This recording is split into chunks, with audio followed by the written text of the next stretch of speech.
joining us right now from Denver, Colorado, a 14-year NFL, 14 years in the league, and, of course, 4 at UL, Prep Tacoma High. Friend of the program, all-around good guy, Brandon Stokley is our guest. Brandon, how you feeling? I'm feeling good. You shorted me one. It's 15. Don't short me one. Those are hard to get. You know what? That's a great starting question. I'm sitting here with Ryan across from me, and we were talking during the break about your longevity in the league. Yeah, and Brendan, as a guy who played receiver for a little while, took a lot of nasty hits myself before I took myself out of the game. How did you stay in the league and stay healthy for so long? Was it knowing when to go down to avoid hits across the middle, a little bit of luck, or a mix of both, along with, of course, a devoted workout and off-season regimen? Yeah, I think it's a little bit of everything. I was fortunate to, I didn't stay healthy every year, but the years that I had my injuries, bad injuries, the next year it seemed like I came back and had a really good year. And it's just, I never put 2 injury-prone seasons back-to-back, and so that kind of helped me. And then, I just tried to be the guy that just worked hard and that my coaches could count on. And it just seems like when coaches left and they went different places, I was always able to maybe hook up with those guys. And, if you do the right thing, that can help you out, especially towards the end of your career. And that certainly did for me. 15 years in the league, Brandon. And I know 2013 was your last year. You started with the Ravens. You ended with the Ravens. How is this past year, your first year out of football? It was a little bit different, just because you're used to the grind of it all season, just getting ready and preparing for the season. But I think I was just so mentally just ready to be done after last year, being away from my family in Baltimore for that year. It was hard, and my kids are getting older, and it just gets harder and harder every year just to get your body ready to go. I knew last year that that was going to be it for me. My body just couldn't do it anymore. So I was at peace with it, and I'm fine with it. I enjoyed watching football. I didn't miss it at all, and so it was just nice to do what you want to do and not have to worry about eat what you want, drink what you want, and just be lazy and not worry about waking up and conditioning or anything to do with football. So it was a lot less stressful for me. So aside from watching football and maybe sleeping in a little bit and being a dad and a husband, what else did you do with your newfound time? Well, I did a little work on altitude sports. It's a station around here, I guess. They do the Nuggets and the Avs, and right. So I did a little pregame show on there Sunday mornings with Mark Jackson and Carl Mecklenburg and Bon Zapola, and so I enjoyed doing that. So that was a Sunday morning show, so it kept me involved and in tune with what was going on. And it was an NFL pregame show, but it was also focused on the Broncos, and so that was a lot of fun. I had fun doing that. And just fun, just relaxing and just being a dad. And so it was nice. I played a lot of golf, though. I played a lot of golf this year. There you go. And speaking of staying involved with the game, things like that, are there still any players that are still in the league or some of them that might have just gotten out that you stay in close contact with, still kind of talk to on not maybe every day, but on a somewhat regular basis? Yeah, I keep in contact with Peyton, Demarius Thomas, Eric Decker. Those are good friends of mine. Lodi Nada from Baltimore last year. We keep in contact. So yeah, I had Jacob Tammy. I don't know if I said it, but yeah, there's still a few guys hanging around that I played with that I consider good friends.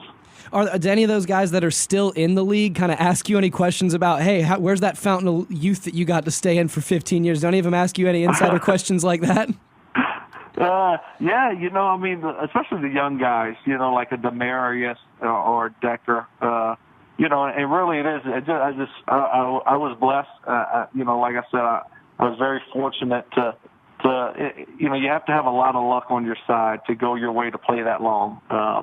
So just things just worked out perfect for me. And, I had a lot of fun doing it. And, now I'm glad I'm watching, and I have a lot more fun waking up on Monday morning than I did a few years ago. Well, dating back to when you were a young 24-year-old, you played in a Super Bowl. And Trent Dilfer, now with ESPN, I heard him on SVP and Rosillo today talk about how the Super Bowl was and how he was nervous in the first series, and then Sam Gash kind of slapped him around, woke him up, and then he said, I was ready to play. And then he talked about the 38-yard touchdown he threw to you and how that kind of made him feel comfortable. Take us back to that play from your perspective as a young guy playing in a game of that magnitude. Yeah, I really did. I was really calm before the game. I felt like I had prepared so well for that game that I knew, I felt comfortable with what I was going to do, and I felt prepared, and I was ready to go. And early in the game, we were at the 38-yard line. We called a play with comebacks on the outside and seam patterns on the inside, and my receiver coach, he had prepared us well for the defenses that the Giants were going to show, and we saw a defense that I knew right away what they were going to do, and they were supposed to be doubling, Shannon Sharp and myself, the two inside guys, and leaving outside guys single. And my job was I was going to focus on one guy and to beat him, and it just so happened to be Jason Sehorn.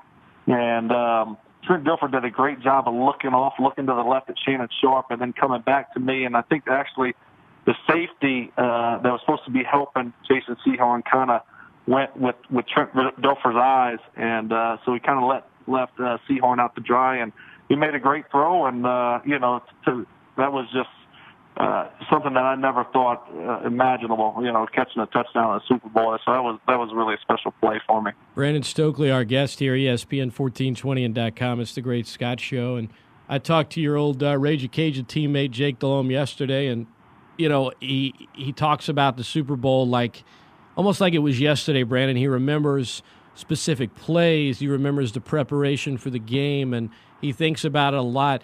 Now that we're sitting here in Super Bowl week, whenever you see everything on TV, does the same thing kind of happen to you? Do you replay that Super Bowl, the week, and the game itself in your head a lot? Yeah. It was such a special week. My family being there, my dad, my grandfather. It was just, and to me, that's what I remember most about it, is just having them there. And after the game, winning it, that was awesome. But then being able to spend the time with them after the game, and just, you're just in awe that you actually won a Super Bowl. Just couldn't believe it. But yeah, you think about the plays, think about the touchdown, and just all the guys, all the hard work that you put in to achieve it. But this time of year, you definitely think about it a lot more than any other time. As a wide receiver, Brandon, how do you like your footballs to be? How do you like how much do you want them to weigh? How inflated do you want them to be? Yep, here it comes. I never really thought about it. I mean, obviously, I would like them, not as inflated. You'd rather them a little bit softer, because it's just harder to catch when they're harder. So I would like them a lot softer. I never even thought about it, though, of letting air out of a football. Never thought that was possible. Equipment managers, usually when they get the footballs, they rub them down just to break them in a little bit. But I never thought about anybody letting air out of the football. So that was a first. It kind of took me by surprise there. And while we're on the trending Super Bowl topics right now, Brandon, Marshawn Lynch, pretty clear he doesn't like answering questions with the media. Yeah. Along with some of his other fellow athletes, they've kind of adopted this somewhat adversarial relationship with the media. A couple parts to this question. How did you look at your obligation to answer questions from the media? And be honest, can it become a little bit of a chore at times? And if so, how did you cope with some of those more difficult reporters or unnecessary lines of questioning? Because I know sometimes reporters, they'll push the line. Yeah, you know what? I always try to be courteous, because they have a job to do, and I try to answer, the questions, whether it was a good game or a bad game, and just answer them honestly. And if you do that, they respect you, you respect them, and then boom, you're done and you're out of there. And so I just try to do the right thing with that regard. As far as Marshawn Lynch, I was his teammate in Seattle in 2010. But good guy, good teammate. But you know what? He just doesn't want to talk to the media. I guess, and the NFL makes him. So it's kind of an awkward situation there. but for me, I always just took it as that's part of the job. I need to do that, and I need to try to be respectful and do it the right way. And that's just the way I approached it. But sometimes it can be a little overbearing, during the week. Anytime you're in the locker room, there's the media. If they see you, they try to come. Sometimes you just want to just not talk. But at the end of the day, you got to realize that that's just part of the job. They're getting your message out there. So if you stand up there, it's a great platform to get whatever you want out there. And, any kind of marketing stuff during that time that you want to get out there, that's a good thing to do also. During your time with Seattle, Brandon, did you see a franchise that was on the verge of greatness? I wish I could have said that. I wish I would have saw that. I did not. I really didn't. At that time we didn't have the quarterback. And you got to have a quarterback. We had Matt Hasselbeck, but they moved in a different direction. When I was there, and they were bringing in Tavares Jackson, and that was the year that they ended up drafting Russell Wilson. But without a quarterback, it was hard to see that. And Cam Chancellor and Earl Thomas were rookies. Earl Thomas he played a lot his rookie year, but Cam Chancellor didn't hardly play at all. So. It was hard to see them being what they are today, but it's been pretty impressive to see how great that defense has been and to see Russell Wilson so young in his career do what he's done. ESPN 1420 and .com, Brandon Stokley, our guest. What was Pete Carroll like as a coach? Pete was great. I enjoyed him a lot. He brought that college atmosphere, that college vibe, a lot of energy in the building. As a rah-rah Pete. He's always upbeat and just bouncing around, making things fun, but also competitive. That's his word, is compete and competitive. So practices were we got after it during practice, and but the vibe around the building was upbeat. Even after a loss, you correct the things and then you just move on. And so I think that team has kind of taken on his personality. They got a swagger about them. They're upbeat and they're positive, and so I enjoyed my year with him. And Brandon, looking back at your career, everyone eventually, it's going to get to a Peyton Manning question. Everybody knows about his work ethic and his devotion to the game, but I'm sure you've answered pretty much every question on earth about it was like playing with him. So I'm going to ask you about off the field Peyton, because you said you stay in touch with him. Is he intense with everything like that, like putt-putt, Monopoly, simple things? Because based on his commercials, he's got to unwind and be a humorous guy sometimes. Oh, he's a funny guy. He's probably one of the funniest guys that I know. He's a real quick-witted guy. You see it in the commercials, and that's the way he is. Even in the locker room. But as far as he's a competitor, and so anytime we're around each other, we're going to find something to compete at.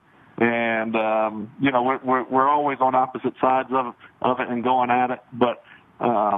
Yeah, and that's what you want from your quarterback. You want that type of personality, that type of guy, and he brings everybody's level up in the building and makes everybody accountable. And so it's going to be interesting to see what happens next year. I'm hoping that he comes back, and I'm hoping he's back with the Broncos, and for at least one more year. I think it would be. There's a lot of talk around here that, they might not want him back. He might not fit in Kubiak's system. I think that would be the wrong way to go if the Broncos did that. And I hope his decision is to come back and play one more. Any inkling? I know you talked to him, but does he want to keep playing, or is he kind of up in the air at this point? You know what? I talked to him. I don't know. He was still deciding. He wanted to go back and watch some film and look at himself, and I think just take a little downtime and see how his body feels. Knowing him for a long time, I would say that, like I told you, the guy's a competitor, and he loves football. So, if I had to guess, I would say that, he would like to play again, but that would be just my guess. Brandon Stokley, our guest, ESPN 1420 and .com. Just a few more for you, Brandon, and all the folks here in Cajun Country and Lafayette, your hometown, always enjoy hearing your voice and hearing how life is going. And now after football, to rewind briefly, just in terms of Deflategate, do you feel like there's something there Do you feel like that's overplayed, or are you kind of in the middle? You know what? I mean, anytime if the report is accurate, 11 out of their 12 balls is underinflated. Something is there. You're pushing the envelope too much, and you've already done it too many times, and you've kind of gotten away with it. There's been no real harsh penalty. You look at the Saints. Now, that was a harsh penalty, and that was for doing nothing compared to what the Patriots have done. And for some reason, Roger Goodell takes it easy on the Patriots, and he thinks for some reason that, the Saints, I guess, since they're not a Northeastern team and Robert Kraft is their owner, the Patriots owner, that, he takes it easy on them. But and I've always felt that he did the Saints wrong, and I still believe that today. I also think that the Patriots got away with probably doing a little bit too much against the Rams. I think that Kurt Warner came out and said that about them filling their practice. He thinks that maybe there was something there to it. And Marshall Faulk brings it up all the time, Brandon. I mean, anytime someone asks him about that Super Bowl, he brings it up. Right. It's out there, and a lot of people feel that way in the NFL, and that kind of got swept under the rug. And so, there's a lot to them that they've done and that they've gotten away with. So I think they pushed the envelope. I think it's time for Goodell to put the hammer down on them and make a statement to them, kind of like he did to New Orleans. So it'll be interesting to see what he does.